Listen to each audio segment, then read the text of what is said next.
And Veerasekhar గారు విశ్లేషకులు మనకు లైవ్లో అందుబాటులో ఉంటారు. మొదటగా వరలక్ష్మి గారు మీతో ప్రారంభిద్దాం. అసలు ఏంటి జగన్మోహన్ రెడ్డి గారిని ఈరోజు కొంతమంది అమరావతి రైతులు కలిశారు అనేటటువంటి వార్త సంచలనంగా మారింది. ఎవరు కలిశారు, ఎందుకు కలిశారు? ఎందుకంటేనంటే అమరావతి రైతుల మనోభావాలను ఎంతగానో తీవ్రంగా దెబ్బతీసినటువంటి వ్యక్తులలో ప్రధానమైనటువంటి వ్యక్తి వైఎస్ జగన్మోహన్ రెడ్డి గారు. మళ్ళీ అతన్ని కలవడం వెనుక రాజకీయాలేంటి? అందరికీ నమస్కారం అండి. ఎస్, అట్లాగే ప్రైమ్ 9 వీక్షకులకి ప్యానల్లో ఉన్న వాళ్ళందరికీ నమస్కారం అండి. జై అమరావతి, జై ఆంధ్రప్రదేశ్ అండి.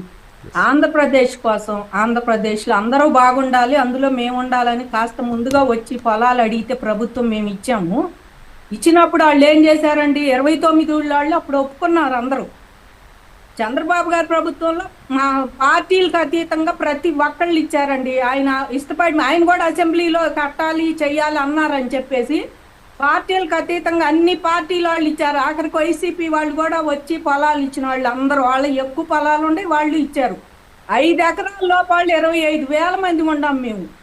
ఇప్పుడు ఇచ్చిన తర్వాత ఇన్నాళ్ళు అయిపోయిన తర్వాత ఇప్పుడు వచ్చి మా పొలాలు ఎట్లాగా మేము ఇవ్వదలుచుకోలేదండి, మా పొలాలు అసలు మాస్టర్ ప్లాన్లో లేవండి, మాకు రోడ్లు పోయటానికి తీసుకుంటున్నారు కావాలని. ఇప్పుడంతా వాళ్ళ పొలాల్లో రోడ్డు ప్లానింగ్ వేశారంట కావాలని. ఇప్పుడు వేశారని మా పొలాల్లోనే అక్కడ కూర్చొని రైతులు జగన్మోహన్ రెడ్డి గారికి చెబుతుంటే హాస్యాస్పదంగా ఉందండి మా రైతు సోదరులను చూస్తుంటే.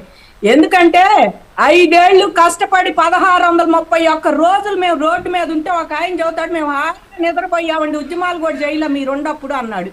నిద్రపోయినప్పుడు ఆయన దగ్గరికి వెళ్ళపోయారు.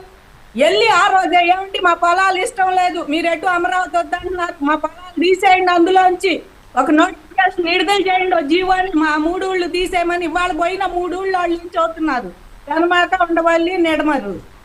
మా 3 ఊళ్ళ వాళ్ళు తీసేయండి, మీరు ఎందుకండి తీసుకున్నాను. ఆయన అధికారంలో ఉన్నప్పుడు వెళ్ళాలండి, అప్పుడేమో మెదలకుండా పడుకొని వీళ్ళందరికీ ఒక నమ్మకం అండి.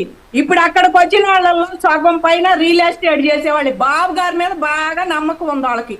రియల్ ఎస్టేట్ చేసిన వాళ్ళు అందరూ అన్నానని కాదండి, వీళ్ళంతా రియల్ ఎస్టేట్ చేయటానికి పనికొస్తుంది అమరావతి. కానీ వాళ్ళ పొలాలు ఇయటానికి మేము ఇయ్యము, మేము పడుకున్నాం హాయిగా, మేము ఉద్యమాలు కూడా చేయలేదండి. ఇప్పుడు తీసుకొని నోటిఫికేషన్ ఇస్తే మీకు సెగ తగిలింది, అంతకుముందు నోటిఫికేషన్ ఇవ్వకపోతే మాదేం చేయదు అనుకున్నారో మరి ఎట్లాగో ఇన్నాళ్ళు ఉంటారు.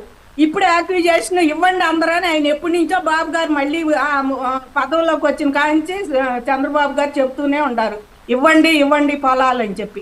మీరందరూ వరలక్ష్మి గారు మళ్ళీ వస్తారు మీ దగ్గరికి. సజ్జా అజయ్ గారు, ఏంటి డిఎస్సి బాధితులు జగన్మోహన్ రెడ్డి గారిని కలిసినటువంటి అంశంపై ఆయన స్పందించి సిబిఐ విచారణ లేదు అంటారంటే సింగిల్